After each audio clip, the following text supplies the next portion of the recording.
Hi, I'm Rob Brown, and welcome to this fourth in a series of panels we're doing with some of the most influential accounting people in the world. These are people that lead or have led, are at the cutting face of accounting networks and associations. So I'm going to let these guests introduce themselves in just a moment so we know who we are. I'm going to debate the kind of things that are coming out from these interesting times that we're in with COVID-19. So Declan, can I just come to you first, do a quick introduction, and then we'll move around to Graeme, James, and Terry.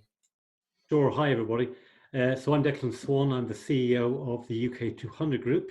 We're a UK-based group of chartered accountants and lawyers. All of our members are quality assured. We're independent, and we work with about 150,000 SMEs. So very excited to be here today. Oh yes, and we're also members of IAPA, which gives us an international dimension. Thank you. Graeme, put your drink down and do a quick introduction. Hi, Graeme Gordon. I'm the CEO of Praxity Global Alliance. We're 63 firms around the world, 111 countries. There are seven firms here in the UK, 6 in the US, things like that. Total turnover 6.9 billion. But our sweet spot is and continues to be the SME owner-managed businesses. And that's the people that our firms in accounting, tax and consulting deal with. Thank you. Great to have you with us. Terry, all the way from New York, is it, sir? No, Atlanta, Georgia. Okay. I hope I've not insulted you by saying New York. You're a little further south, but please give us a quick introduction. Sure. I'm Terry Snyder. I'm the CEO of Allinial Global. We're about 4.2 billion in a worldwide revenue, about 1.8 in the States. And I've been in public accounting for about 52 years. So I'm a little bit of a veteran. Been doing this for about 12. Well, you only look in your mid-40s, Terry, so it's lovely to have you with us. Lockdown's wearing well on you. 72 this year. So wow, amazing. James, lovely to have you with us. Quick introduction, sir. Thank you, Rob. Well, I'm a former CEO of a network. I've just recently left PKF. I've worked for 2 other associations, so about 20 years experience in the association network world, and just set up my own consulting company called Business Vision Consulting. But it's great to have you with us, gentlemen. We're going to debate some topics of the day. And Graeme, I'm going to come to you first. Just give us a kind of an opening statement of where we find ourselves right now, because we've been doing this a long time and we are in unprecedented times, aren't we? Yes, and I think when we find ourselves today, the answer is we don't know. It's the new world. You know, Shakespeare said that the world beyond, and we always thought he meant beyond the grave, but it's obviously beyond the start of COVID. There is going to be a new norm. I don't think we're going back at the end of the day to the normal situation where we are now. As you can see with us here, most of us are working from home. We have electronics have started to play a major part, even more major than we expected. And I think the one thing this COVID has done is actually pushed our profession in particular, but most of the professions into the new world and the electronic era in a big way. Now, we all talked about using various digital AI aspects and all the rest of it, and doing 100% stock takes, 100% data analysis and all the rest of it. And that's not going to go away. But post-COVID, we're going to find ourselves working in a totally different method, whether you're coalface or like me, several steps back from the coalface. The whole new world we're going into is just that. It's a new world. Let's just hope it's a bit less static than Aubrey's brand new world that I talked about earlier. Well, we are going to dip into what the new world might look like. And can you just be thinking of an answer to the question, what has changed forever, gentlemen? So have that in mind. Terry, please make some sense of what's happening right now. We've not known anything like this, have we? Well, no, but interestingly enough, as I was talking with one of our largest members, and he said they crammed 3 years of progress into 3 weeks. I think that's kind of, but it doesn't it take that usually to do something, to get people to make these kind of, initiate these kind of movements. It's been interesting. I spend my entire day, and I've got two lieutenants two VPs that their job is member relations, and people were apprehensive. Our firms were apprehensive at the beginning. They've progressed past that now, and now they've made adjustments, and I think they're much more positive. They're seeing that trusted advisor role has come to the front, okay, and they're talking about more advisory skills. And where I agree with what Graeme said is it's going to be a new model, but it's a new model that's been on the back burner for a while for a lot of firms, and it's going to thrust it forward. Actually, I think the future is pretty exciting. I think there's going to be lots of great opportunity, and I think it's you're going to see the firms make the firms will either make adjustments, or they're going to stay back in the weeds and not progress. And I think it's going to be fun. We're finding a lot of good movement, good things going on right now in the accounting world. So it's been kind of exciting from where we sit. I'm actually in my office working. We've got some people in, social distancing, of course, but certainly we see a great opportunity here for accounting firms to take on new roles and new perspectives. Doing basically, I'll tell you interesting, doing better than they thought they would. Okay, right now. Okay. Well, sounds positive. James, do you share that kind of positivity about what we're seeing right now? You know, I have to say I agree with a lot of the comments that have already been said. I think that the mindset has to be, you've got to think half full rather than half empty. There has to be a positive mindset. I think the difficulty is that we're dealing with professions that don't like the unknowns. You know, they like a little bit more clarity. You know, we in the UK have just had what a lot of people have referred to as a frustrating announcement from our Prime Minister over the weekend with no clarity. But how can anyone give clarity at this time? And I think that, you know, when you look at the 3 stages of response, recover to transform, you know, where does the profession sit? I think, sadly, for the profession, most are not in the transformational stage quite yet. They're edging towards it. But I think, you know, there is immense opportunity. And I think that's something that people really have to look at. Those firms that aren't sort of celebrating the fact, well, we've moved to remote. Well, you should have done that years ago. So stop celebrating that now. But let's now embrace the new era. And, you know, I have to say, I've sat on a couple of webinars and calls from the US, and it fills me with fear that they're still talking about, well, when are we going to get back to normal? And it's like, no, don't go back to normal. It's a new way. We cannot go back. And I think that a lot of what's driving this now is that, you know, it's almost not about reality. It's about confidence. It's about practicality, about what can be done in terms of getting the firms going. But more importantly, it's having that ear to the client and really understand what does an accounting firm of the future really need to be. And really need, you know, what is that deliverable and what is that value add? And as Terry said, you know, we're talking about advisory, and I've heard a lot of firms talking, you know, very positive about all the work they've got.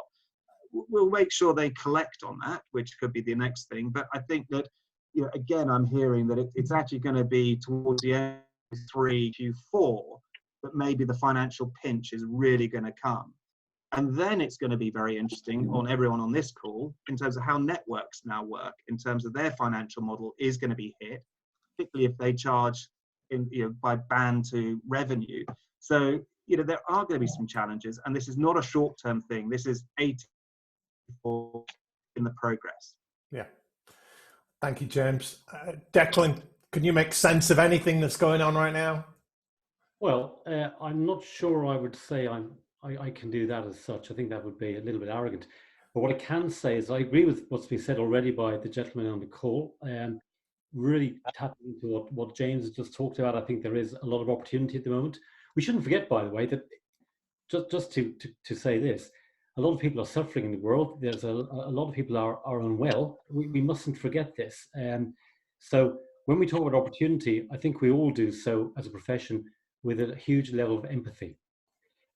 But if we also consider the opportunities ahead, one of you just said, you know, a change has sort of been put upon us, and that's absolutely right. Somebody once said you can achieve more in sort of 4 weeks than you can in 4 years with the right sort of impetus, the right sort of drive, and I think that's what we're seeing at the moment. Speaking for our members, I think what we're seeing is higher levels of collaboration. as a group. We're seeing a huge degree of empathy. And we're also seeing a change in behavior, I think, which I'll probably come back to time and time again on this call, which is just people are actually trying to help other people, first and foremost. So what we're seeing is a lot more information going out into the marketplace, a lot more information into SMEs, into our client groups than perhaps ever before. And people are actually becoming visible, not because they have to as such, but because they actually want to. And I think that's linked to becoming more confident about what we say, not just about the compliance side of things, but actually about advisory. So this is a great time to be in this profession in some respects, but it's also showing us that not all accountants are the same. There are different mindsets here, and some are very proactive, some are breaking free of structures, whilst others will be more cautious. And I think a lot of us on this call can help them. Yeah, they're great points, gentlemen. And I've asked you what's happening now and making sense of that, but all of you have talked about the future, and we will dip into that a little bit more. But Terry, let me come to you first on this one. How has the accounting profession coped in your eyes? Have they been robust enough? What lessons have good firms learned from what's happening so that they can perhaps perform better in the future? You know, everybody's kind of drawn their attention to the same thing. Is I think a lot of firms have talked about this. We're gonna practice remotely. We're going to do paperless audits. We're going to do this. We're going to do that. And I think it takes something to kickstart that, and you know, not to focus on what Declan said, because I think what's going on in the world takes a lot of focus too. But just to talk about accounting firms, I think what we're seeing right now is there's transitional leadership going on. Okay, we're seeing a lot of the old guys that are in that process of stepping aside, and we're seeing, for instance, in the U.S. and other countries, we're seeing quite a bit of team leadership. We're seeing a lot of transformational pieces about how they're going to practice now and in the future. We're seeing them investigate alternatives. And so what I think is happening now is people are more managed. You know, accounting firms have not been legendary about running their practice like a business.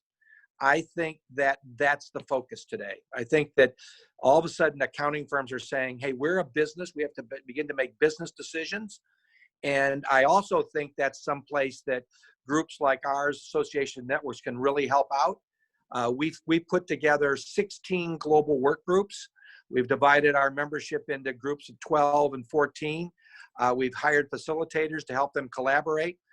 The first week, obviously, they spent speaking about the COVID issues and how they're handling it. But now they've moved fast forward into how they're going to run their practices in the future. What's firm A doing that can help firm B, can help firm C? And so where we were focusing on these global work groups as maybe being a transitional phase of lasting a few months, they're talking about these global work groups going on and continuing on forever, and having a chance to collaborate and learn new things from members. So the one valuable thing out of this is, or maybe two or three would be, one, they're learning to collaborate and to learn from other firms. They're relying on us a great deal to cause initiation and value. And I also think they've learned they're going to have new tools and new skill sets in the future. And I think those issues are critical right now for them. Okay. Thank you. Graeme, how do you see firms coping right now? What lessons have been learned thus far, do you see? Well, I think actually Terry put his finger on it. The firms that, some firms are not going to survive, let's be frank, because I think James mentioned earlier, you know, we're, as a profession, we're notoriously lethargic and antiquated in a lot of our thoughts and processes. And, you know, everyone has said that we've got this now 3 weeks, we've done 3 years. I would actually say we've probably done the best part of 30 years of transition. Yeah. Because yes, you've got the people who, oh yeah, we probably do need some sort of investigative stuff and blah, blah, blah. Oh, bloody hell, you know, here we are. If we haven't got it, we're going to die. Mm. So, yeah, there've been things coming in. I absolutely think that it's inevitable that the good firms have adapted and converted. And there's a certain sort of hump, shall we say, the good old Gartner bit. And I think we're over the hump. they've converted a lot of their stuff, and they've realized that now is the time that they can actually use this. They can monetize it. It's used a good old expression. They can go there, and another point that was made earlier, but they are now reaching out to their clients. They're empathetic with their clients. They're getting there, and their clients are actually seeing them. Now, it's probably via Zoom or something like that, but they're seeing them more often, more regularly, assisting them and getting them through what a pain point that the clients are going through. Because most of our firms are going through some serious, clients are going through serious issues, whether it's, having to furlough staff or cash flows or all this of it, and our expertise are coming in, and people are, the good firms are going out on Zoom to their clients and saying, right, here I am, what's your issue? Here are the solutions. Here I am, here is at long last the real trusted advisor to, and listen to it on an almost daily basis, rather than just once a year when we pop round to check your stock. Yeah. Declan, you mentioned clients as a focus. Accountants generally learn well. We know they're super smart. They've got qualifications coming out of the ears, but in terms of adapting to change, they don't have a great track record. How have you seen them coping, and what lessons are they learning? Well, I think I've seen some fantastic coping skills. Probably not even coping.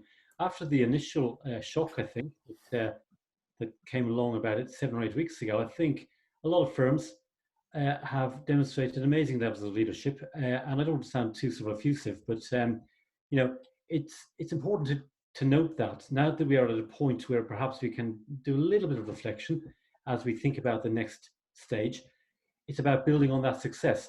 So I think the UK200 Group members, and I think there will be examples across the networks represented on this call, have done a pretty staggering job, largely because through collaboration and through a kind of an attitude of not being afraid to share, if I can put it that way, they've been able to move a lot quicker, I think, than perhaps would otherwise have been expected.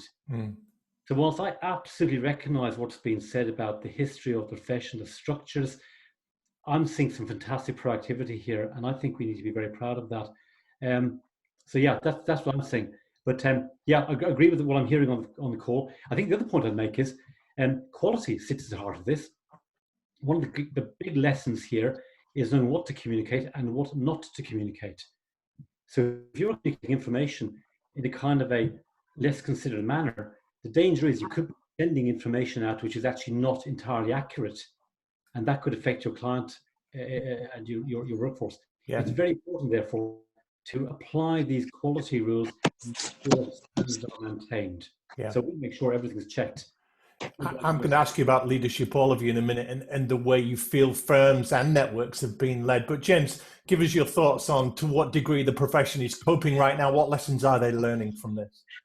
Look, I think the big one here is just actually, and I think it's been mentioned already, the theme has been change within the profession. And change has been a pretty laborious thing within certain markets of accounting. And we've been talking pretty much about the same themes, about technology, about competition, about how you bill, what's the value proposition. We've been talking about that for so long. And so what we found ourselves in is it has pushed things forward. I think that again, I think that the key thing for me is that, now it really is the time for the profession to stand up. And I think, because of the lockdown, because of this move to more remote working, it is actually allowing, and again, it's been mentioned, that firms are actually able to get a lot closer to clients because we now don't need to have, laborious meetings, and we're also, accounting firms are actually able to get, and it sounds strange that while everyone's now dispersed across countries or whatever, that actually you're able to get closer to your people because now it's so quick. You can get hold of people. It's very, it is very easy. Yeah. So, when you look at it, and one of the issues that we're finding at the moment is there is just so much information on there, and what is sound information, and how do you lead your firm and your clients through this? And I think, again, in terms of, and we'll talk about leadership, but I think, accounting firms need to be talking to their clients and just saying, look, I know we're all waiting for the go flag in terms of how we get back to normality, but that's not coming anytime soon. But there are measures that you could be taking now to get ready for that point. And so and I was on a call recently, and the message that sends the staff in terms of saying, look, we are already on the journey to getting ready to be back live, but we're not waiting for someone else to tell us to do that. Yeah. So I think that there is an immense opportunity there. And I think that, again, with a lot of these initiatives, not so much, and I agree, because there's so much information, one has to be so careful about what's told to the client. But I think we are in much more of an agile world. Agility is absolute key in terms of being able to change quickly. And there's a move from perfection to maybe imperfection in terms of go-to-market modeling. In terms of, you might have this business offering almost ready, we'll just take it because it needs to go. And so I think there needs to be probably a little bit more courage in terms of really doing that. But I think you are seeing some firms doing some great things, and the benefit for that is that there are a lot of firms really not stepping up to the plate at the moment. I think that moving down the line, we're going to see a lot of M&A activity. And some larger firms buying maybe some distressed companies moving forward. But it's a really interesting time, and I don't think there's been a better time to actually be in the accounting profession. Yeah. But you need to take control. Well, talking about learning new skills, I'm very impressed, Graeme, that you put in the clap sign on there for the comment. It shows you become a Zoom wizard over these last couple of weeks. But let's go around. Declan, I'm going to start with you on this, and let's talk about leadership. We know what good leadership is. We've been leading for a while, but let's talk about poor leadership. Where are leaders getting things wrong? What examples have you seen of how not to lead a firm or lead a network? Let's focus on that for a moment, Declan. I think fundamentally, and I think others on the call are going to say this, and I think with some justification. I'm not seeing that in our group, but I will say this: if leaders are acting poorly, it's because they are waiting. And James just talked very clearly about taking control, and I think that's an excellent point, by the way. Leaders have got to be ahead of the game and thinking about what might happen: scenario planning, continuity planning, risk assessing, which you can do on your morning run, or you can do in a boardroom with an Excel spreadsheet. However you do it, you need to do it. But if they don't take control, aren't proactive and thinking about what could go wrong, and then weighing those up against their actions, will have problems. What we're trying to make sure is that we are as ahead of the game as possible. So, there's another point here: don't wait to be told. 100%. We're seeing lots of announcements being made pretty much by the day. That's great, but really none of us can absorb the bombardment of information. We have to be selective. We've got to pick our battles. And I think the most important thing about the leadership is listening. We're all probably on this call very good talkers, but we've got to stop talking and start listening as well, because I'm sure we do, because our people can tell us how to solve problems. Our clients can tell us. But of course, if we aren't listening and our ears are not open, we won't hear that. Yeah. So for me, those are the kind of places where people can go wrong. Graeme, what have you seen in terms of poor leadership? I think that if I can just sort of segue into that, Rob, one of the things that Declan mentioned that I very key, the client. And I think that, as I was indicating earlier, we've been saying about the profession going out to speak to and being the trusted advisor and all the rest of it. The client actually is far more receptive now to having the Zoom call, having the rest of it. Yeah. And the poor leaders haven't picked that up. They're still adapting I will go and I will do this and I will do that, rather than, client needs me, or the client's willing to, hey, can we jump on a Zoom call? Can we do a team call? Can we do one of these other? Because, I've got something's just happened. I mean, like today here in the UK, the rules on furloughing changed. Well, hey, woof, we should be straight. You go to your client and say, have you heard the change? Would you like to talk about it? And I bet you anyway, the good leaders, whether they're leaders of the firms or leaders of one of their service lines, they're doing that. Mm. Whereas it was inbred when I started way back when with a little 3-partner firm down in Poole, Dorset. It's you go and see the client, once a year. The client will come in themselves once a year for the closing, for the closing, and we'll do, that's the audit out of the way. Of course, audit's still a fairly, I don't know about everyone else, but in our case, it's still well over 40% of our revenue. But audit isn't what it used to be. The result has to be the same, the quality assessment has to be the same, but it isn't, you don't sit down, I'm sure there's still some people who get brown paper bags with some of the check stubs and some of the, but unless you happen to be in the US, sorry, most people outside of the US don't use checks anymore. So you don't have check stubs, and you don't, bank statements are online and all the rest of it. So, but the clients, I mean, this is it, those who are listening to the clients and are actually asking the clients to allow them to listen to them. You see, going to the clients and saying, I know you've got problems, but I don't necessarily know what the problems are. Talk to me, come on Zoom. The good old fashioned telephone now is almost a de rigueur. Yeah. I think there's something that's come out of this COVID across the world. And I mean, this is true in our Chinese organization as much as it is in Australia, as much as it is here in the UK, as much as in the US. Communications now, you want to see the person, you want to talk to the person. And you mentioned I happen to know Zoom quite well. I've got you guys on one screen as a pixels, and then whoever's talking on another big screen, so I can actually see their face and get their body language. Yeah, that's great. James, this is not a time for leaders to be vacillating or waiting or quiet, but still we're seeing a void, aren't we? What examples of poor leadership have you seen? Where are firms getting it wrong?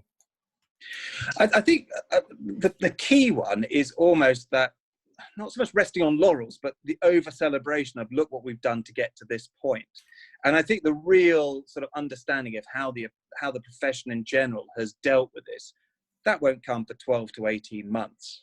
And I think that one of the difficulties I think you've got is the fact that, we are dealing with a profession that as I said earlier on, it likes clarity. It's a very cyclical business. It likes, we're still talking about 3 to 5 year plans and all the rest. Those are gone. So again, it's these words like creativity, agility, flexibility, in big listening. Sometimes, and again, I think someone earlier on said, I think it was you, Rob, say, here we are, we're dealing with a profession that has got qualifications and knowledge sort of coming out of their ears. And the issue they've got to do is actually turn the flow. And it's, now is not the time to be prescriptive. It is, it is to have awareness, but it is, it's to have that empathy. It's to be able to listen and also just turn around and say, look, like you, we don't have all the answers, but we will find it out for you. And I think that's, the client never before is just wanting someone to hold their hand and just say, look, I need, what the heck is going on here? So look, and again, I think that's so many leaders have got those capabilities, but have not really brought them forward. And I think it is going to be a very changed world. And, what does the managing partner of the future look like? What does the structure of an accounting firm look like? Is it going to flatten out a lot more? Do we need that sort of the traditional firm? No. You're preempting my next question there, James. Yeah, hold that thought. But let's get the last word from Terry on leadership. I'm seeing some leaders being a lot more tactical and strategic, too much in the now than the future. So you've been doing this a long time, Terry. Where have leadership got it wrong? And I'm sure it's not any of the Allinial leaders, but you get my point.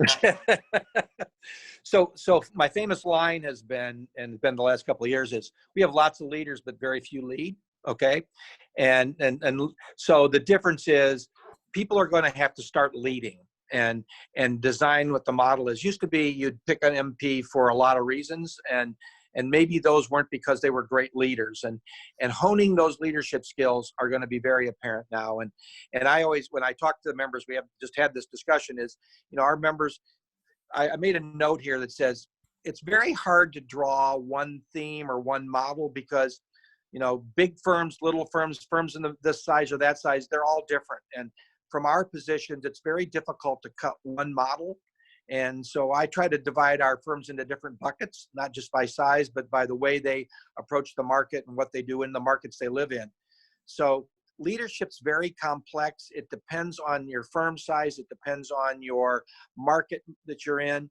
And, but what you are seeing, I hope this makes a little bit of sense to everybody, is leaders are now going to have to lead. And it isn't a popularity contest. You may not be able to be serving clients while you lead, because directing your firm, preparing it for today and then in the future is going to take a lot of different kind of skill sets. And so I go back to my model. I said, we have lots of people that are called leaders, but very few are leading. They're going to have to hone those skills. They're going to have to really play. They're going to have to learn from others what the better leaders are doing to drive their firms and pick up those skill sets. It's going to be a lot slower development than people think it is. And I think someone said, is this going to be a flat line? Is it going to be more of the pyramid or not? I think accounting firms are still trying to adjust to that model. They've historically divided profits by the number of partners in the room. They've tried to figure ways to slant that. There's going to be a lot of change afoot. They're going to have a lot of lessons to learn. And I think they're trying to learn them. It's like drinking from a fire hose right now to learn all these things. Yeah. Lots of collaboration, lots of good ideas, but they're going to have to really hone those skills, and firms are going to make some very serious internal decisions over the next several months, forced upon them. Probably been thinking about them for a while, probably been reading about them for a while, but now I think to make them. And I think that's a key of this. And I think our difficulty is that the firms are all different sizes, different shapes, and in different marketplaces, and trying to help them is becoming really complex from our side. So model for the future, I think. Well, let's camp on that for a moment.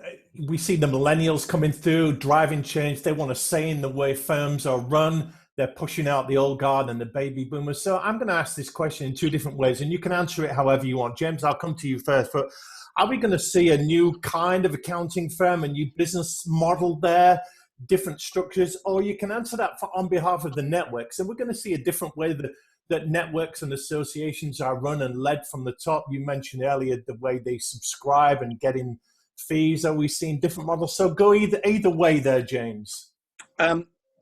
Quick answer, I hope so. Reality is I probably don't think it's going to happen, certainly short term. And I agree with Terry, it's going to take time. I think one of the things we really need to drive for in the profession is I think there are good leaders. There are great leaders, but they are not empowered to lead. And I think this is the partnership model in some firms is its own downfall. And actually getting decisions made and actually having the right people there. So it's not a rite of passage. It's not who's billed the most. It's not who's, put their hand up first or whatever, but it's actually getting real talent in to run these business. And I think, again, whether it's a firm, an accounting firm or a network, it's a move of terminology. I've been a real believer that, we need to move networks and associations away from membership groups to businesses, and turn, refer to members as clients, because that changes the relationship. You have to deliver value to them. And I think a lot of networks sit on goodwill. And a lot of networks sit on people who are just the grass is not greener, that sort of mentality. And so I think it is a perfect time for networks and associations to really step up and say, look, we are going to be different, and learn from other professions. Look at what's happened in financial institutions, look at what's happened in other professions, look what's happening in branding and PR. They've got very different models in terms of how they work. And, you're seeing in certain parts of the world, digital firms just popping up, So, and I think one of the struggles that I think profession has is that my belief is the true competitor of the accounting profession is not here. And that's probably the number one unknown is what is this almighty thing going to be that really does come in to transform? And we are going to see massive change. Even before the coronavirus came in Europe, there was this push to start splitting up the big four and moving back to the older days of having a 6, 8, 10. There is going to be a complete transition. And I think those firms, and I've seen few do them, and when they have, I think it's just been hugely exciting, where they brought people in from out of the run those businesses, whether that's without using names, but whether it's someone coming in from McKinsey to run an accounting firm. And it's really interesting to see the response there. And one firm I talked to, the partners said, well, we were celebrating, we had almost double-digit growth, and the new CEO turned around and said, yeah, but you could have been at 15 to 20% if you'd done this.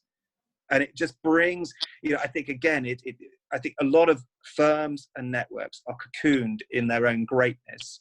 I think there's a lot of brand arrogance in the marketplace. And people just need to be really open and really talk to the clients and really understand why people do business with them. Yeah. Declan, are we going to see a shake-up in the structures, the business models of networks and firms? Yeah, without a question of a doubt. I can talk about UK200 Group. We see ourselves as a professional services group of independent quality short firms within that, but we definitely are thinking about being more dynamic, more customer focused, client focused, which is, by the way, I still think the key to all of this, by the way.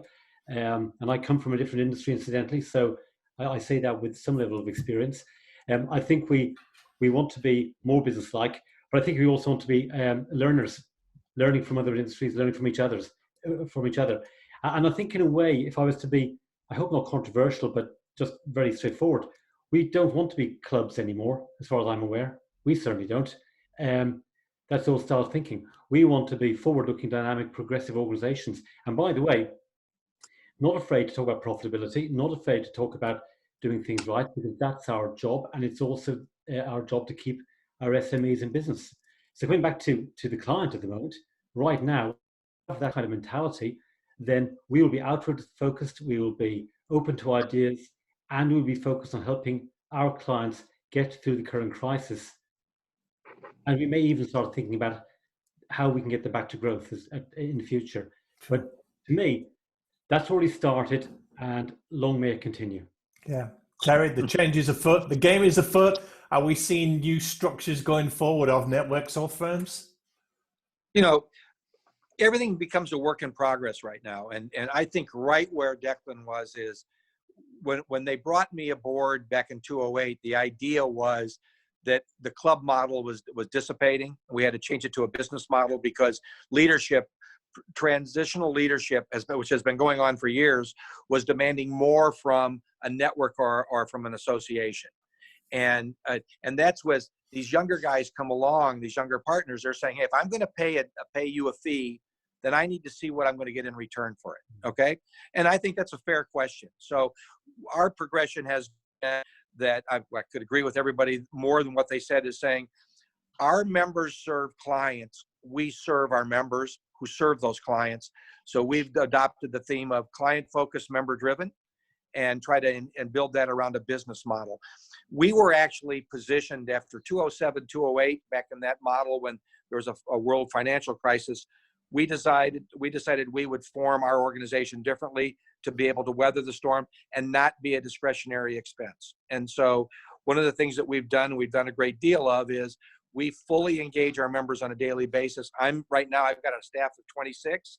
Several of them are in today because our offices are large enough, engaging and serving the members and producing product that they will consider valuable, and also planning for the future. But this evolution, I want to be careful here because accountants always run to the new shiny toy in the box, and they're all talking about, oh, we're going to be virtual, we're going to do our next large meeting virtually.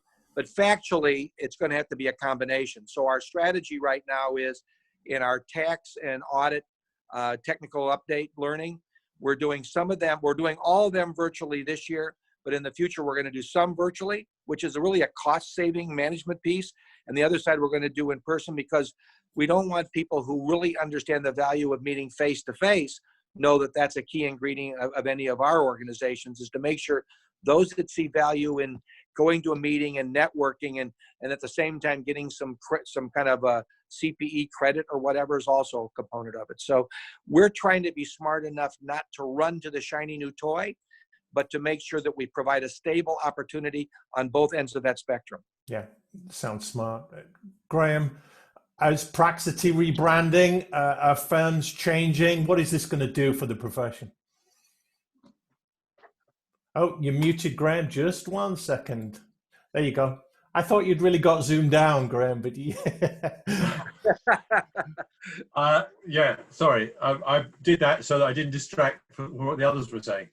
But it so happened we actually rebranded at the beginning of last year. So we will not be rebranding. But I think one of the things that it sort of brings together everything that the other speakers have been saying. Absolutely correct. Is the one thing that will not change in what we deliver as associations or our firms deliver to the clients is ROI. ROI is always going to be there. It's just going to be delivered differently. Yeah. So yeah, what Terry said, you know, about the virtual meetings, etc., for the training and such, absolutely right. Delivering bits and pieces. Yeah, I consider, and I was brought in 2010. The Praxity was set up in 2007, about the same time as Allinial, for the same reason. It was looking at what can we deliver, what can we have as a group that gives us the information that we need, etc. And so we were set up so that as I see it, I have 5,500 partners. I also have 5,500 clients, and they have 37,500 or whatever it is clients beyond that. So it's clients and partners and all the rest of it together. And so I have to deliver ROI. So facilitating all the things they need is absolutely key. Yeah. And that's why, you know, you keep, as I say, ROI won't change. What you deliver, however, and how you deliver it and what you're doing, that is what is changing dramatically. Yeah. Something you mentioned earlier about the good leaders. The good leaders are recognizing that, and the bad leaders are saying, oh, right, we'll do it now, but when we get out of COVID or whatever, then we'll return to X, Y, and Z. And one of the things I'm very keen on, and fortunately in Praxity I've been pushing open doors, is saying, don't think about going back to the way you did things. Going back to the way you did, you know, there is a new norm. You've got to work on that. And let's talk about that for a moment. And Declan, I'll come to you first on this one. What has changed forever? I primed you about this earlier, fellas. I've got time for a couple more questions. So this is going to be one, and the other is going to be your closing remarks in terms of what do you feel is coming up for the rest of 2020. But let's just park on this for now. What has changed forever? And just to stimulate your thinking, has our use of cash changed forever? Has the working from home stuff changed forever? Has the in-person meetings and traveling to events and seeing people changed forever? So you can dive into any of those, or is there anything else? So we talk about a new normal and never going back. Declan, what for you has changed forever? I'm really intrigued, actually, and interested by the way in which firms are putting themselves out in a new way. So in other words, not just putting lots of stuff on the website and leaving the client to figure that out for themselves, but actually be more proactive, more client-focused, more client care, if I can put it that way. So the messaging, the marketing, the proactivity. Well, I'm quoting somebody who called me this morning. One of our partners, one of our managing partners, called me this morning. Said they were really pleased with what we're doing because we're giving them some material, some resources, if you will, which they can either send it out as it is, or they can repackage it or whatever it might be and brand it themselves or co-brand it. But the key point was they're getting that quicker. So as the announcements come out from government, or as people talk about some of the points you've just made about going back to work, we are on this. We are talking about it, and we're talking to our clients about it. Now, that's what I hope will not change forever, because that's the stuff of the future. And if you go back to some of the language we've used, that's where we start to capitalize on being the trusted business advisors. But actually, the people you can go to because they listen to you and solve your problems and in business. Yeah. Graeme, what for you's changed forever? Well, I think going back to your point, I do believe there'll be a lot more electronic interaction like we're doing here. Yeah. I mean, Terry's absolutely right. Nothing can or will replace the face-to-face. You know, if I've got a client and I want to have someone to look after him in Australia or wherever, I want to have the trust that I'm sending to someone I know. So I will have to face-to-face and know them. But what I will do is, rather than pick up the phone, I'll Zoom them, or I'll do FaceTime them or something similar, and we'll get the client there as well, and I'll do the introductions. And I thought a lot of business will now be conducted as we are talking here, which, if you think about it, even 4, 5, 6 weeks ago, we would never imagined. That has changed forever. I also think that there's something that's going to change that we haven't appreciated yet. In the next 6 to 8 weeks, things are going to happen, and we're going to see the go-ahead firms and the go-ahead managing partners say, and something, and would say, you know what, that is part of the new norm, but it hasn't happened yet. Yeah, sure. Terry, what for you is going to change forever? Graeme talked about trust there. We can get trust using Zoom like this. Do we have to be face-to-face? What's going to change forever for you? You know, first of all, I think accounting firms are just figured out they're going to have to initiate change quicker. I don't think there's any surprises about working remotely or using technology. So those have always kind of been on the.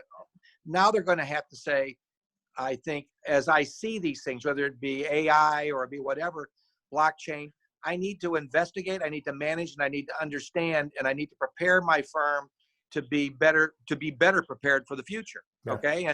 And so everybody acts like, oh, working remotely is a surprise. No, you know, one of the things I found talking to a firm was a lot of firms are paperless. That actually is now an asset in the way they're addressing business. Okay.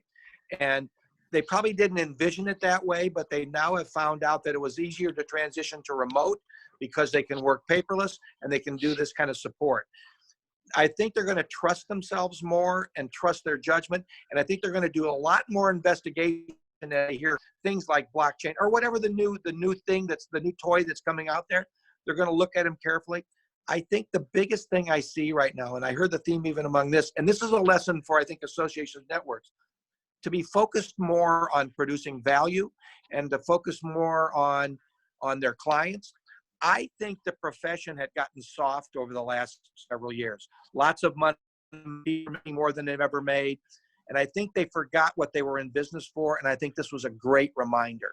And I see a lot of firms refocusing, rolling up their sleeves, investing and going to work every day and doing a lot of progressive things. We get a lot of questions. I get a lot of questions all day about, how can we do this? Who can you put me in touch with this? We've seen the transaction work pick up. Our staff's gotten busier. We've got a chance to take care of a lot of housekeeping we should have before. And I think that mirrors what accounting firms are going to do. Get the housekeeping out of the way, progress to the future, look at all the new toys, all the new inventions like Zoom. But I do think that they're going to end up with a blend of what used to work, what's going to work in the future, and what works today. And find the great leaders will find that even blend and show a great progression and a great value to their clients. Yeah, great. Thank you. James, final thought from you on this. What is going to change forever? You just need to unmute. I think the key thing that's going to change, I think, is this. You know, there's going to be no room for excuses, and you know, I think that, and Terry kind of touched on it there. I think that we're coming out of a period, certainly in the last 5 years, where ultimately you didn't have to be a great accountant or to be quite honest, a great leader to actually be successful and grow your practice because the business was out there. I think now clients are going to be much more demanding in terms of what they want. I think that there's going to be an interesting discussion in terms of, and you're hearing from a number of firms that moving to, and it's not a new way because I think Zoom and video conferencing has been around for decades. It's been around for a long time. It's just this industry hasn't jumped on board this journey yet. But I think what you're finding is that people are really going to have to understand and bring the right people in. If you look, and I'm not suggesting the large firms, but a lot of firms, you've got partners who are leading projects that aren't experts in that particular field, whether that's technology, whether it's marketing, communication, whether it's websites, whatever it is.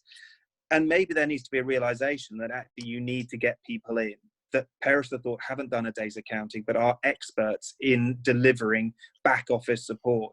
And again, this is one of the key benefits of associations and networks.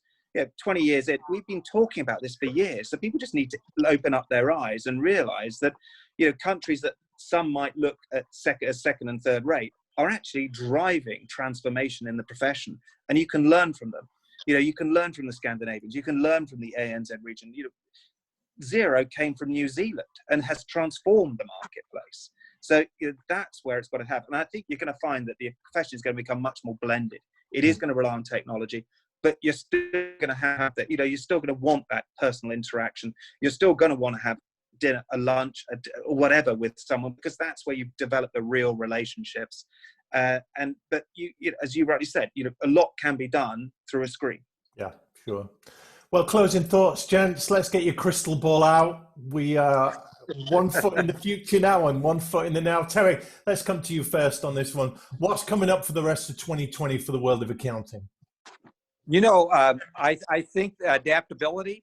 I've called it the race to excellence now. So it's time for the firms to embrace excellence and understand what role they have in the marketplace and with their clients. And I think they're going to focus on that. I think someone said it well. I believe that now everyone, not just us, but our members, have to produce value. And that's all. By the way, there's nothing surprising about that, is there? So what I think the rest of this year is going to be is this race to excellence, and the ability, the survivors are going to produce value and have to produce value. Very good. Graeme, it was you that talked about ROI. What's your crystal ball telling you is coming up for the next few months? For the next few months, for the rest of the year, I see a significant transition to whatever the new norm will be. I do think that the working from home will continue and will actually become one of the new norms for a lot of people, because it gives a certain ROI. But as Terry said, and as I think I mentioned earlier, nothing's going to change as far as the face-to-face is concerned. I don't think that certainly in my field, there's going to be an awful lot this year of actual face-to-face meetings of conferences and the likes. And therefore, I do think that shortly into the new year, all being well, there'll be a certain blossoming of people wanting to come together and do that.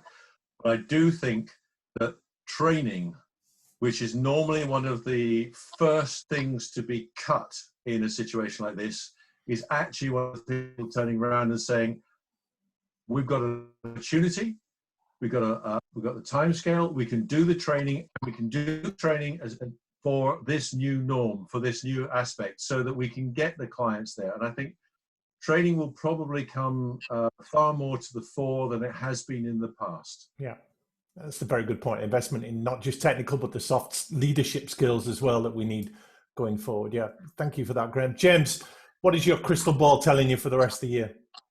I think for those firms and those individuals that can listen, that can be creative, that can be agile in their thinking and delivery, it's a period of opportunity. For those that can't, it's going to be a painful journey. And I think it is an exciting time, and we have to look at it in that way, in terms, and this is purely at a business level. I appreciate, in terms of what's been said, in terms of, in all honesty, there's so much more to this than business. It's, society in general is going to have to change. And it's how can you just pull a lot of information, almost using that funnel, is just dragging the internet, the information world, and giving clients the information that they want. And it really is down to listening. And I think that's going to be, if anything, the key flip here is that people are actually going to use, go away from the one mouth, two ears, and at the moment a lot comes out of the mouth, not much into the ears. Actually, that's going to be and that's what people are actually, that's what the client is really going to buy, is ear time. And just, look, this is my issue. What can you do to help me? And I think that is actually really exciting. It's simple, but it's really exciting. Yeah, thank you, James. And Declan, final thoughts from you on what's coming up for the rest of the year? Well, I think colleagues have pretty much spelled it all out, but I think there are a couple of observations I'd make. One is, I think this has made people reconsider their values. So in plain English, what's important to us, what matters. That will, of course, be our clients. It will also be our teams, of course. So protecting both, looking after both will be very important. I really liked what was said about training and soft skills. I think that's absolutely right. And of course, listening. But I think really the other thing will be more collaboration. So I certainly think we're going to see more collaboration, a stronger role for good associations, and also a commitment ongoing to quality, to make sure the client gets what they require, at the point of service. Yeah. But I very much wish the profession all the best, and hopefully all of us can help them if possible. Well, gentlemen, thank you so much for your insights today. It is great to get a little piece of your time amidst all the many Zoom and video calls that you've got going on. But you are on the cutting edge, if you like. Accountants have been described as the health service for business livelihood. So we appreciate your time and your insights. Keep going on making a difference, and perhaps we'll have you on a future panel as well to talk a little bit more about what's coming up. We appreciate your time today. Thank you so much. Thanks very much, Rob. Thank you. Appreciate it. Yeah, thanks, guys. Cheers. Thanks.